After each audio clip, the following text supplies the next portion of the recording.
In a world where change is the only constant, Mo Shamil stands at the forefront, guiding title professionals to not just grow their businesses, but to master the art of innovation.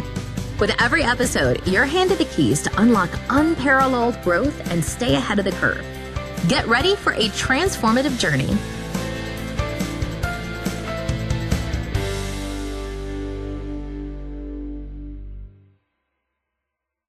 Hello, everyone, and welcome to the Title Agents podcast, where we dive deep into success stories and strategies in the title industry. Today, I'm really thrilled to have Bill Shaddock, founder of Capital Title, a true serial entrepreneur. Bill's journey from the ground up to building one of Texas' largest title companies, and I think one of the largest in the country, is packed with lessons on growth, resilience, and innovation. If you're looking for insights on leadership, scaling, and navigating industry shifts, this episode is for you.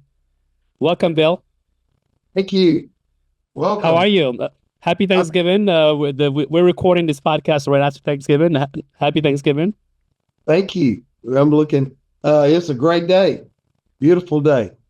That's awesome. Well, let's dive in. Can you share a little bit about your journey in the title industry and what first inspired you to venture into this field?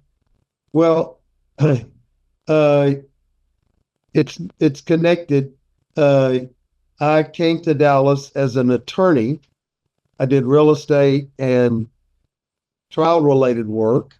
I left there to join my brother after about 4 years in the real estate field. He was building houses and I was going to develop subdivisions. And I noticed that certain of my friends were forming fee attorney offices, and I'm very entrepreneurial, so I said, let's go. I got Billy Vaughn, and Billy said he'd back me, and I said, back me because he was an underwriter. So I said, crank it up, let's go. I think I had the three things, I call it the entrepreneurial trifecta. I didn't have any money. I didn't know what I was doing, and I didn't have any customers besides my brother. Perfect formula. What can go wrong? A very low cost of operating the business. It was just me. Main reason is I didn't have any money to hire a person to do it.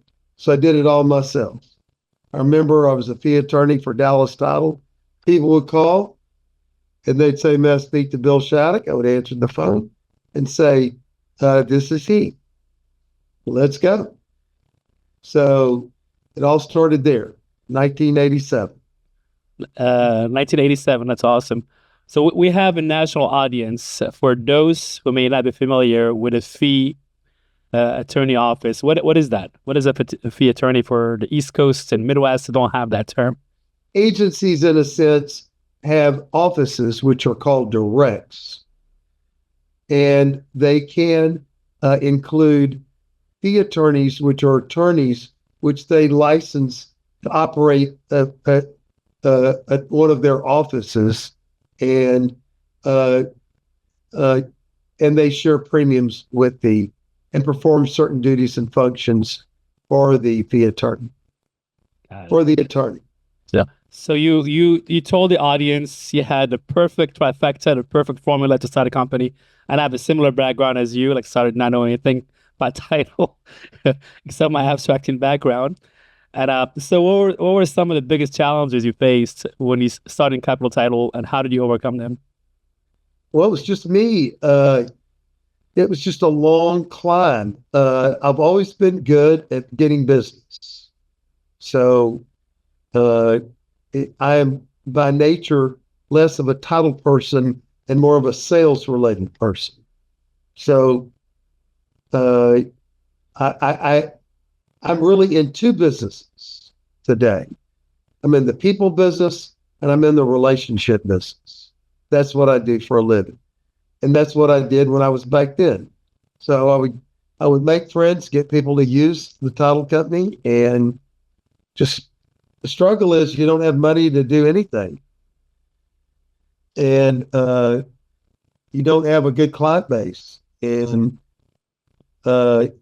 there were immense struggles, but I'm a pretty confident guy, pretty good with people and relationships. I get the ship to shore. That's awesome, Bill. You are in a people business and relationship business. It's a lot of times, not only in title, but most businesses, people don't understand what business they're in. They think they're entitled, where it's really in communication, relationship, and people business at the end of the day, because anybody can provide title I'm in services. the tech business, and I'm in the people do business with people they know, trust, and like. Unlike, And if amen. they do business with you, it's because they know, trust, and like someone more than they do you. So you got to get into a position of relationship with them whereby they will know, trust, and like you and send you their business. One of the misconceptions of the business is that people do business with title companies. They actually don't do business with title companies.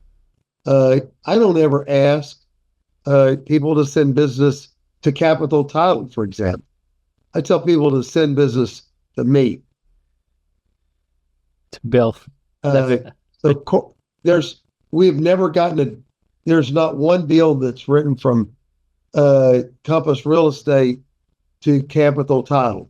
It's always a person at Compass who sends a deal to a person, a closer at Capital Title. Yep. It's personal. It's not company. Yeah. Bill, you literally just confirmed something I've been saying for years to my sales team. Like, people do business with people. It really doesn't matter. It matters to a point. You have to have a good reputation, obviously. That really people do business with people. And I'm going to use this to seal the deal with my team. Like, hey, Bill said it, and it is the truth. So It's true. So you've grown Capital Title from humble beginnings to not knowing what you're doing, limited resources, to literally the top title company, independent title company in Texas, which is a huge feat. Congratulations, Bill. In the Um, United States. what key strategies were instrumental in scaling the business besides the relationships? Well, key strategies are the values and ideals which underpin how we do business. We're a family business and a business family. Our key strength is culture. That's how we attract and maintain great talent, is people are seeking great culture. Peter Drucker, who wrote the books in business that I studied, said that culture eats business strategy for breakfast. It's all about creating a great home team that likes one another, fights as a unit. It's all about building a culture where you strive for excellence. It's all about building a culture that values people more than corporate profits. It's all about building a culture which stands for something more than a quarterly income statement. I love our people, and our people, I think, love me and our company culture. It's the thing that you would feel first if you happen to leave here. As a matter of fact, over 90% of the people who have ever left our company have either tried to come back or have come back. Because Awesome. large companies which value profit over people don't deliver what people are really seeking. I truly love the values of the culture and values you said I was part of, instrumental in your growth. Were the culture, is it intentional, or there's a lot of times like entrepreneurs fall for the trap and not focus on culture, and then the team builds that culture, or it's all over the place. It's not intentional. It's not, and it's not cohesive, and then can a lot of times stumble the growth of a company. So were you very intentional from the beginning? Was something you learned like from the Drucker Miller, and you That's posted like on the walls? You lived it. How did you go about it, I implementing? wanted to be free. I try to empower people. I try to encourage people. Our leadership here, you can tell I'm not big on titles. I'm not big on management. I'm not big on senior sages to talk about the way it used to be done. Nostalgia. I'm looking for entrepreneurial people who want an opportunity to grow and be all they can be, that want authority. And one time my son said, I told him that I kind of dislike big business. And he said, yeah, well, Dad, you're becoming kind of big yourself. And I said, I said, we may be, but we'll always ultimately be a collection of smaller companies versus a big company. We are not top down, we're bottoms up. Our leadership works for our team. They encourage our team. Our team runs this company. It's just not top down. As I always would tell somebody, if you like to get told what to do, you would hate our company. That's awesome. I see a lot of stuff we're doing, a lot of stuff I believe in. I've seen you. That's why I was very excited about having you on the podcast. It's an honor, Bill. Not everybody wants it. It's not about egos. To pay the price for their success. They want the success. They might say they are, but normally you have to compete and win to get the prize. And that's not just showing up or following company policy manuals. And I don't know. My main competitors are Fortune 500 companies. They have a wealth of resources. They have big speakers, I'm sure. But we compete very well with those people because we present a culture that their people want and long for. And we deliver excellence to our customers. When we do that, their customers want to come here and their people want to come here, and they do. That's awesome. You know how competitive the title industry is, and especially like in the down market the past couple of years. How do you position Capital Title to stand out and stay competitive, especially amongst the Goliaths? That doesn't bother me at all. We have plenty of money. I mean, it doesn't take $1 billion to run this business. We have money. We've always been blessed with resources to be able to operate and grow the company. So, I mean, that's all you need. It's kind of like going to college and you think, well, I'd like to get 10 grand a month. Well, is that what you need? No, but it would be fine, but we don't need that. But our customers have honored us with their loyalty in their business, and they provide all the money we need. We have no debt. We've never had debt. We don't go in debt. We don't have shareholders, that are demanding their money or wondering what happened. And I don't give explanations. Just we did the best we could, and there we go. It's about that. What do you look when building your leadership team? When you built throughout the years, are there any traits you consider non-negotiable, like in leadership? Passion. You're not going to get there if you don't. If it's too hard without having passion. They're not passionate about what you're trying to do. You will not win. You will not compete and win. Again, it's competition, right? You've got to win the prize more than the other people who choose to compete with you. And I try to set the leadership example by paying the price for the team. But no one in a company will rise higher than the price being paid by the leader. So if you think you can hire people to do the work and not pay the price yourself personally, I would disagree. No one's rising above you. You play golf during the week, other people are going to play golf during the week. People know. And they just have a good feeling that the person that's involved in running the outfit is as committed, cares enough about them to be committed to their future success as they care about their future success. Our industry typically more markets and other markets have a high turnover. the turnover can be high. And also in Asian industry, a lot of the highly experienced talent pool is getting up there, almost retirement age. So how do you approach employer retention and create a workplace where people are excited to be part of the Capital Title, and we have a great culture? And we're a very entrepreneurial company. We're comprised of entrepreneurial people. That's what I'm looking for. Somebody wants to go and grow. They want the football. They want the rock. They have big ideas. They have big hopes. They're express a willingness to pay the price to accomplish the dreams that they have for their life. And they're talented, obviously, but, they're great performers. You just hire them.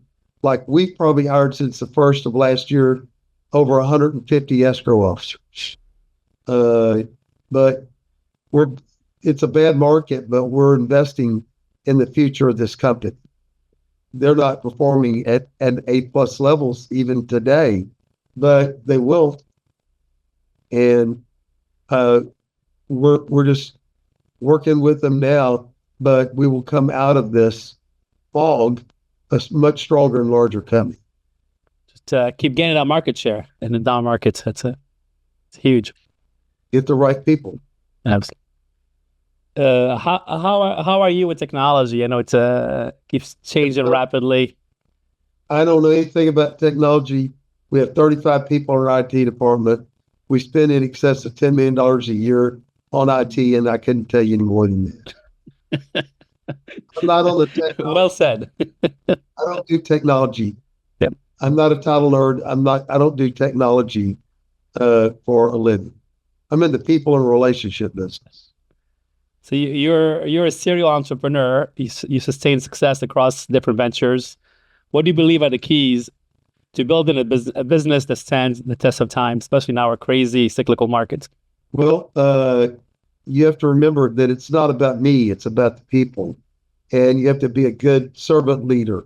Servant leadership is an important concept in our cultural statement, so that I'm here to serve the people. I try to make sure that we have the resources at any given time that allow us to grow and project strength in the market and to our team. We invest in bad times, the hardest time to invest. But we're gambling on our future.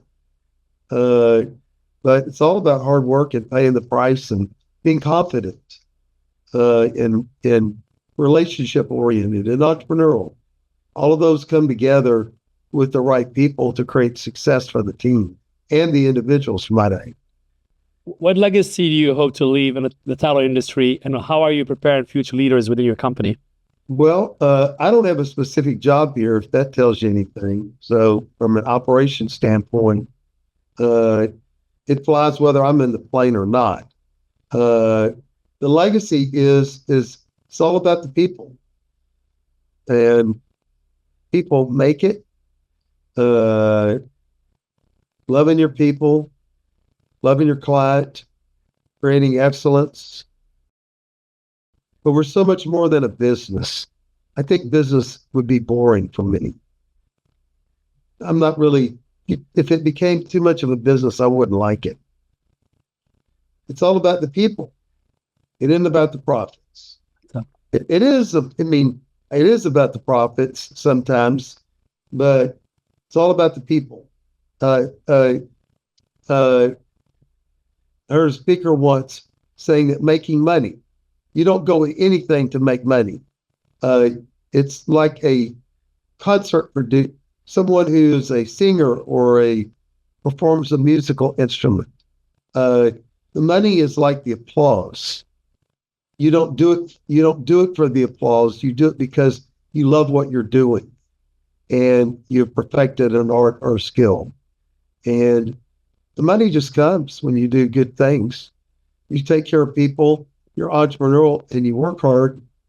I mean, there's not many people in unemployment lines like that. And you just don't quit. Just keep coming. We haven't always been, I consider us to have always been a great company. That's because I think our values and ideals are great. And I think our purposes are true. I think we've had all the right ideas. In our own way, we've been a very, very small, great company for many, many years. We just happen to be now a huge, great company.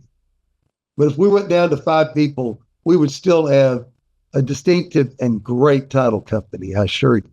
Awesome. You and I were having a conversation last week. We talked about the markets and in 2025. Would you mind sharing with our audience what's your humble forecast of 2025? What do you see based on your experience and talking to your sphere? I think it's going to get better, but marginally so. I think we're here. We're not waiting on rates to get, I don't see rates really precipitously dropping. It's really not bad. Mortgage rates are 6.5. By historical standards, that's pretty good. Well, what about refinance? Well, I don't know. I just don't see, I don't see rates as materially dropping. Someone said, my gut feeling is that where's the anomaly in our market? We're waiting for 21, 22 to come back? I don't think it is. I think the anomaly was 21, maybe 20, some of 22. That's the anomaly. It's going back to the way it was before yet. That's what I see. So you better learn to do business and win with the current market with some improvement, or you're not going to make it. I personally see the same thing. I don't see rates going down anytime soon, and it is what it is. We have no control over the market, just what we do. So it's a good thing for, as I said, the cream rises to the top when things get tougher for longer. How about if we switch to the NAR, class action lawsuit, and the impact on the title industry, especially like the more and more captive business? I think it's a huge issue. What's going on today is a consolidation of our industry. And I don't know who your viewing audience is, but it's every day market share to producer-owned title companies is taking available business away from true independent title companies. These behemoths have teams that are assigned. We continue. I'm an independent agent to write and use these companies, but they're out there every day putting our customer in the title business. So good luck. And they're buying competitors. It's very difficult. I look every day at every order that's open, every house that sells in our North Texas market. I can assure you the market available for the independent agents is extremely skinny, but it's 10% or less. And that's not always been the way it is. So I feel like independent agents have a tough road ahead, unless they're in niche markets away from busy commercial areas.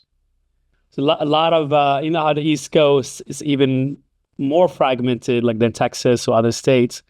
And a lot of times I have a lot of competitor friends that I talk to, and when they mention the word my competitor, I'm like you really have no idea who your competitor is. As the independent agents, we're competing, as I said last week, we're competing for the crumbs of the of the cookie. The ponds are getting drained primarily by the well-financed, large industry people that we all know, trust, and like, frankly. But unfortunately, they're trying to grow their company, and they're trying to grow their company as well, and which I would be were I to be there. But some of these, there's big moves. You've got Compass Real Estate, TRG bought 20% of them, big home builder. It's big. This is becoming a big money business. Big money is starting to push people around. Do you agree with that?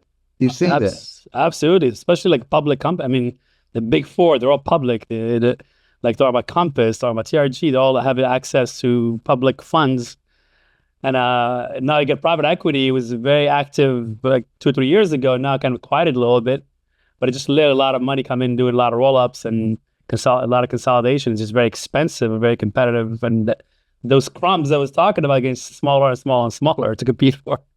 Yeah, and we better think about that because that's not an existential threat. That is a direct threat because the pond's getting drained by the consolidation occurring in the industry.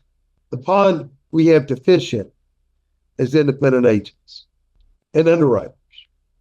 So, what any words of wisdom, or just kind of play the game, or join forces, or more kind of how do you compete against these forces? I guess, or I tell people we have an underwriter, First National, do business with them. They're a good company. I don't think we're not. That company is not involved in draining the pond, but take a look around and find out who is, and understand that's not an existential threat. That's a direct threat to the future of the industry generally. And if you're in it, it's going to affect you. What was your question other than that? just Mike, like, hey, we all know this imminent threat that's direct and it's real and it's here. What advice do you have for independent title agents? Like, do you play the game, consolidate, or do you like it's not looking, it's not rosy? I mean, how do you outmaneuver like that? They don't sell out, so don't sell out unless you have to. One place you can beat anybody is if you're in the people and relationship business, get out there and create excellence in your service, your delivery, and in your customer base. Make a friend. Be friends with the people. They will be less inclined to leave you. So pay the price for your success. And I think a casual effort is going to produce it's going to be difficult for you. You've got to go out there every day and be in front of your customers selling your product. If you're eating lunch, I tell people here, if you're eating lunch with people who work here, don't write it off the business. That's a personal experience. If you don't have a customer there, that's not considered a business lunch. And so it does say, he used to say in a book, don't eat lunch alone. Well, don't have personal lunches. Find out, try to get in alignment with people like you. Alignment's a big deal. Are the people with whom you're sending the business, are they rewarding you with their business? Or is it just fee for service? So we're pretty demanding of people who we help we demand that they become more than fee for service type people. They need to be bringing something. In a crass way, it's kind of like friends with benefits. We need the benefits. Can't bring the benefits, you're probably going to, we're not going to be able to, you're not in alignment with us. You're just taking. That's not healthy. You got to have a give and take. You can't just take in any relationship. Who's taken are the people that are taken from you giving to you. Yeah. If not, I would confront the people. And I call it I put them over what I call into the beer drinking friends. Now, I don't go out drinking. I'm a married man. Been married 42 years. But I put them in the beer drinking friends. In other words, I'm going to go out like I used to fraternity and stuff and drink beer. I'll make sure and give them a call. But between the hours of 8 and 5, I discipline myself to make every call a business call, which I'm attempting to get business. And before you know it, you'll end up managing a title company without the resources. Well, where are the resources? What happened to them? They're all the people you didn't go get. Quit running your company, go out there and get some business. Revenue generation, job one. Are you still out there getting business and meeting with realtors, or every day?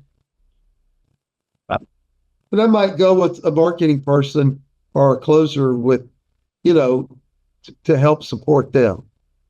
Yes, that's the essence of the business, Mo. You go on these calls and you passing them on to the escrow officer or to the sales rep to manage moving forward after you land a client. Yeah, because I'm busy. So I'm going to go out, get you known and liked, and try to push the relationship off there. But who's going to go get the larger clients? The 22-year-old kids that just graduated from college, or me that have been in the business for 30 some years. Well, I'm going to have a lot better. So I'm not going to do it. I'm going to give it to somebody that doesn't. I don't think that's a successful strategy. What goals do you still have for Capital Title and any other ventures you're still involved with? Well, I guess that we actually do business in 12 states with 7 title companies. So Capital is just a starting company, but become a national company. And I think we will over time. I just continue. We don't really have specific goals like we want to be this by then, but we want to continue to grow and expand wherever opportunity presents itself. That's awesome. Do you have a favorite quote? Yes. It's my quote. Your ultimate success will be determined by your ability to build and maintain relationships. That's awesome. I took a lot of notes, Bill. When I'm looking down, I'm writing notes. If you're not building relationships, you're not building your business. That's awesome. You're not building. Something else I do is try to take customers and make them into advocates. That's powerful. So I try to get the customers that are good to go out and sell our company themselves. So making customers advocates is very important. So it's not just me. I literally think we have thousands of advocates across 12 states that are advocating for our companies and our people every day. That's something we try to do. That's awesome. How about a favorite book or a favorite book you read recently? Well, probably not, maybe not recently, but How to Win Friends and Influence People is a very good book from a long. Is that Carnegie, I think? Dale. Yeah, Dale Carnegie. It's not, and Bob Bodine has a book called The Power of Who. It's more or less, it's a Christian concept. So he would say, if you have one friend, you're lucky. If you have 5 friends, you're really blessed. If you have 12 friends, you can change the world. Wow. So the power of using people you know to build and connect you with the relationships you need to create your future success. It's all about making the ask. You've got to ask people. You can't, it just doesn't come. You deal with people and you think, well, they're not in the title business, obviously. They would send me business. They'll send it to me originally. No, get comfortable having uncomfortable moments with people. That's all. Absolutely. It's typically when you say, hey, I want you to commit to me that you're going to send me that deal somewhere or your business. But always make the ask. When a business coach, one of my favorite sales coach. Go ahead.